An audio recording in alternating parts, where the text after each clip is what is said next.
आपने बताया था कि आप निर्भया केस में इन्वॉल्व थे, तो आप कैसे इन्वॉल्व थे इसमें? जो निर्भया केस ये 2020 का है, 20 मार्च 2020। तो उस टाइम पर मैं नेशनल गेम्स में गोल्ड मेडल लेकर, हमारे जो डीजी साहब थे संदीप गोयल जी, मैं उनको मिठाई खिलाने गया, आशीर्वाद लेने।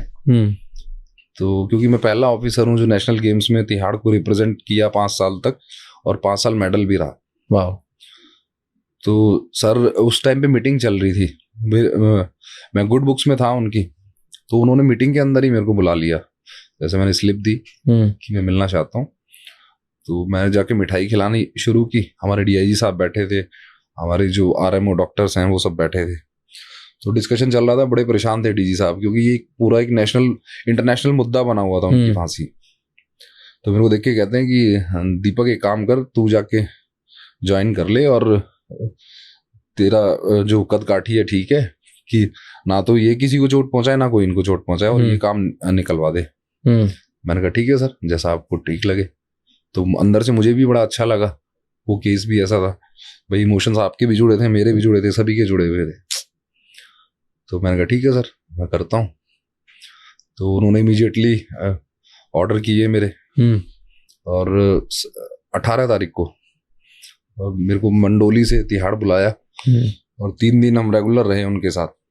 सुबह 5:30 बजे फांसी दी, 7:30 बजे के आसपास हमने उनको डेड बॉडीज को पोस्टमार्टम के लिए भेजा।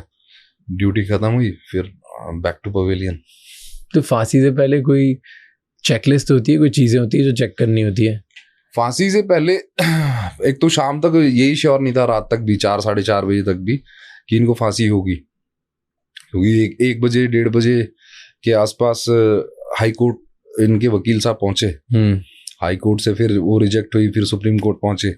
4 बजे के अराउंड में हमारे पास जो इनका फाइनल लेटर आया कि हाँ एग्जीक्यूशन करना है।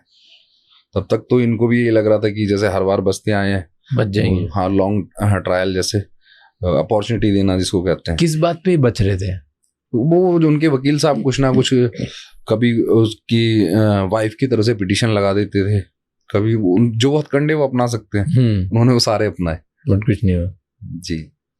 तो मतलब अभी हम बात करें चेकलिस्ट, कुछ भी नहीं होती उससे कि लेटर आ गया, लेटर होने के बाद कुछ होता है कि ये चेक करो, ये चेक करो?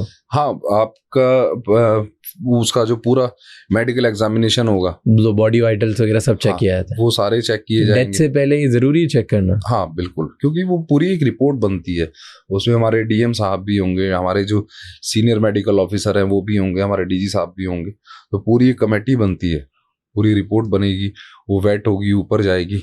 एंड उसके डेथ के बाद क्या प्रोटोकॉल्स होते हैं? पोस्टमार्टम भेजना होता है। डेथ के बाद जब हम उनको हैंग करते हैं, डॉक्टर साहब फिर देखेंगे अपने अकॉर्डिंगली, उनको डिक्लेयर करेंगे। जब वो डिक्लेयर करते हैं, बॉडीज को उतार के वो पूरा रैप करके प्रॉपर पोस्टमार्टम के लिए भेज देते हैं। फिर उसके बाद क्या वो बॉडीज घर वालों को दी जाती है? नहीं, पोस्टमार्टम हॉस्पिटल चले जाती है? हाँ बिल्कुल, वो डिपेंड करता है केसेस के ऊपर। ओके। एंड जैसे हम मूवीज में देखते हैं कि ऐसे फांसी से पहले लोग वो मांगते हैं कि आपकी आखिरी इच्छा क्या है, विश क्या है, ये सब होता है कि नहीं? हाँ बिल्कुल होता है। तो क्या पूछते हो आप? हाँ बिल्कुल पूछते हैं। एंड वो फिर वो मानते हो, नहीं मानते हो, क्या होता है? नहीं, अब जैसे इनके केस में तो सुबह तक ये बिल्कुल नॉर्मल ही थे, तो इनको था ही नहीं कि फांसी होगी। तो सुबह जब 4:30 बजे के आसपास मैंने विनय को कपड़े दिए, जब हमारे पास कंफर्म हो गया, तो उसको कपड़े दिए कि भाई नहा के कपड़े चेंज कर ले। तब वो घबरा गया कि भाई कपड़े चेंज करा रहे हैं, मतलब फांसी हुई। हाँ। तो उसके बाद तो फिर वो कुछ बोल ही नहीं रहे थे। उससे पहले तक ठीक थे, रात को 2-2:30 बजे तक मैगी खा रहे थे, सारी चीजें बेहतर थी। लेकिन जब उन्हें दिखा कि भाई अब तो, क्योंकि अलग सी एक सरसराहट एक दिख जाती है हवाओं में भी कि क्या चल रहा है। और इतनी कस्टडी हो गई थी तकरीबन 8 साल, तो समझ गए थे कि ये प्रशासन क्या एक्शन लेने वाला है, चेंज हो रहा है, सब आसपास उनको बर्ताव चेंज दिखने लग गया। तो वो तो फेंट हो गए थे, उनको कुछ बोले तक नहीं।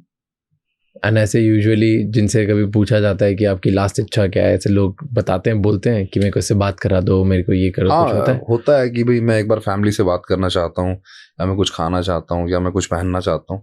इस तरह की चीजें हैं जो थोड़ी सी लेजिटिमेट दिखती हैं, वो पूरी